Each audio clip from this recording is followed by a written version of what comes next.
Hello, Mark Crossfield here. In my hands today, TaylorMade SLDR mini driver. So we've got maybe not the funniest club to come out, but maybe one that's certainly got a lot of confusing around it with people. We're going to hit it. We've got GC2 on the floor, Titleist Pro V1X, the ball I game. We're going to give you some real ball data on this, whatever it is. What is this club? It's called a mini driver or a big-headed freewood. Well, let's talk about it. Let's find out what this club is really about. Let's get stuck in.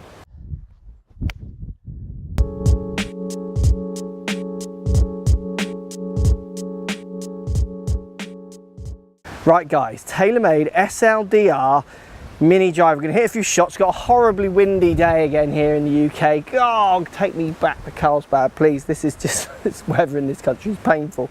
So we're going to hit some of the SLDR mini driver.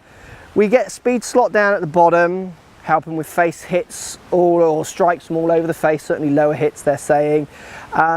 Now, I don't know the exact CC of this club. I did look it up, but I've forgotten it. It's 200 and something CC, maybe 240, 260 or 220.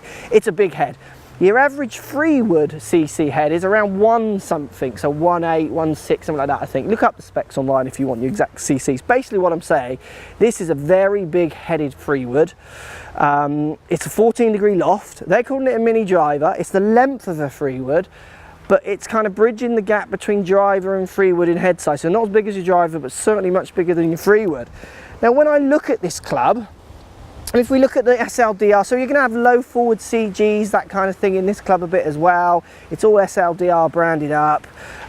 You get a grey top to the black head, which I adore. I almost want my driver, use the SLDR driver. Anyone who watches the videos knows I've gone to that driver. I want that driver in this colour. It's gorgeous looking. But when I look at this club, for someone who's I like hitting my driver. I've got no problems with it. I never feel like I have to go to a freewood to hit target. I actually feel like I can hit target more with my driver than my freewood. I look at this as maybe quite a powerful freewood, or a freewood which is got a much bigger head, which is going to be very friendly from some kind of different places. So I definitely feel for people who struggle with their drivers and then go to their freewood to hit target, sometimes with the freewood head being shorter and shallower often, hitting off the deck and those kind of things, this off the tee as a safety club makes a lot of sense to me. I get that. I can see people using it and using the 14 degrees of loft and the shorter handle to help control and hit target a bit more from their driver, which isn't maybe as accurate. Let's hit one and we'll talk about it more. I mean, you could talk about this one forever. I mean, I like the way it looks down by the ball, really nice. The size of the head is just, it makes it look like I'm cheating almost. Let's give it a hit. This is from the deck. I mean, I like fairway woods and I've got no problem hitting this club from the deck. I've got some data coming from deck and tee the later part of this video to show you actual numbers I'm getting with it, but I do definitely feel I can hit this from the deck no problem. I think your average golfer definitely would struggle a little bit with it from the deck. It's more of a kind of teeing club. Now, and I caught that slightly out of the bottom and that is still flying absolutely no problem. I mean, I'm tempted to put this in the, I'm going away next week to play in Portugal for a week, and I'm tempted to put this in the bag and see how it fits in. It feels like, I'm going to look at the data, it feels stronger than my freewood, which actually, for me, trying to push par 5s in 2 from the deck, I feel like this is going to be a good option. Look, for me, I think lots of people could put this club in their bag if they struggle with their driver. Let's pretend you've got 13 clubs in your bag, so you've got room for one more, and you've got the spare income to put towards a 14th club. This one, why would you not use it?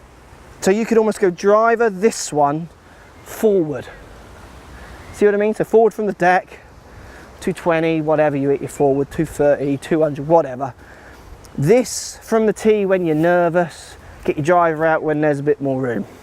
The size of this head definitely is going to make this much easier to hit than any freewood out there for people, and because of the shorter length, the freewood length, and that bigger head from the tee, I think for lots of people they might find it easier to hit than their driver.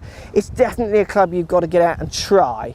Look, the TaylorMade machine that just keeps on spurting out clubs at a rate of knots, and I see lots of comments online, and I agree they do release a lot of clubs. I've spoken to them about it, and I actually didn't mind their explanation. Their explanation to me, and being someone who, to be honest with you, has been quite critical of TaylorMade in the past, and still I watch them closely, They are saying if they've got a club or come up with a club that they think can help golfers, and I definitely think this one can, why would they wait for an 18-month cycle of club changing to bring that out? Why not just bring that out straight away? If they've got a club, don't wait another 12 months until the release cycle. So other companies go on a cycle, if you like. They just think, let's bring it to market. If they've got the power and the resources to do that, which they obviously have, why not do that? That makes sense to me. Obviously, they're trying to sell golf equipment, so the more clubs you put out there might promote more sales. But look, you don't have to buy every club they release. Just because they release a new one doesn't mean you have to go out there and buy it. You know, you don't have to keep up, you know, you'll see tour pros using clubs from 5, 6 generations back still, and their guys know what equipment feels like and how it works. So look, let's get some in front of the launch one. Let's show you some data with the real balls using GC2 here down on the floor. I'm just going to hit one from the tee actually, because I've hit those two from the ground. I mean, I'm teeing it quite low. I don't feel like I want to tee it up that high, but I do feel, compared to my free wood, I mean, my free wood from the tee, off and on a tee, I would actually just knock a bit of grass up. I don't feel that comfortable teeing a free wood up. I feel like I could get out the top of the club a bit. But this head size, actually no problem. And from the tee there, absolutely no problem hitting that. I mean, it's easy. I find it easy from the ground. I think lots of you will find it quite hard from the ground. Look, let's look at these real numbers. Interesting club. Let's check out what the numbers are doing. Right guys, let's look at these numbers. I've got 3 from the ground and 3 from the tee. Remember, I tee it up quite high because it's not the biggest head in the world. It's certainly not as big as your drivers. You wouldn't be teeing it up really high. So I'm getting 240 carry from the ground, 3,000 spin, not bad, 13 degrees launch. I mean, that is slightly further than my free wood. My free wood does go near those numbers, so it's about the same to a little bit further from the ground. It definitely feels a bit easier to hit because of the size of that head. It does feel a little bit cheating.